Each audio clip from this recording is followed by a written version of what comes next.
সেই ক্ষমতাটা হচ্ছে অন্ধ হয়ে যায়। এরই প্রেক্ষাপটে আমরা আরেকটা বিষয় আজকে আপনাদের মাধ্যমে ঘোষণা দিতে চাই। এটা হলো আমাদের প্রতিবাদের নিন্দা জ্ঞাপন উপলক্ষে আপনাদের সাথে আজকে আমাদের সংবাদ সম্মেলনটা। সংক্ষিপ্ত একটু পয়েন্টগুলো আবার বলেন, কি কি দাবি? আমাদের একটাই দাবি, সেটা হলো আমরা যে সকল শিক্ষার্থী বিগত সময়ে প্রশ্ন পাস, কোটা পদ্ধতি, করোনা, তারপরে নিয়োগ বাণিজ্য, তারপরে একই দিনে একাধিক পরীক্ষা সংগঠিত হওয়া এবং ডিভাইসের মাধ্যমে পরীক্ষা হওয়া, এই সকল ক্ষেত্রে এবং 32-এর সুবিধা থেকে বঞ্চিত হয়েছি।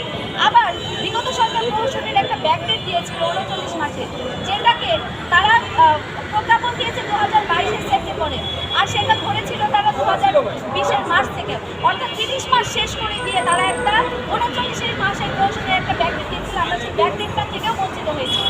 এই সকল বঞ্চনার প্রেক্ষাপটে আমরা ক্ষতিগ্রস্ত শিক্ষার্থীরা আগামী ন্যূনতম 3টা বছর অর্থাৎ 2028 সালের 31 ডিসেম্বর পর্যন্ত বাংলাদেশের সকল প্রকার চাকরিতে আবেদনের সুযোগ চাই। আমরা কোনো চাকরি চাই না।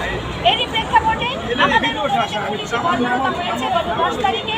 তার প্রতিবাদে আমাদের এই সংবাদ সম্মেলন এবং সংবাদ সম্মেলনের মাধ্যমে আমরা পরবর্তী পদক্ষেপটা সম্পর্কেও আপনাদের বলতে চাই। আমরা আগামী বুধবার 17 তারিখ যমুনামুখী একটা হচ্ছে শান্তিপূর্ণ পদযাত্রা দিচ্ছি।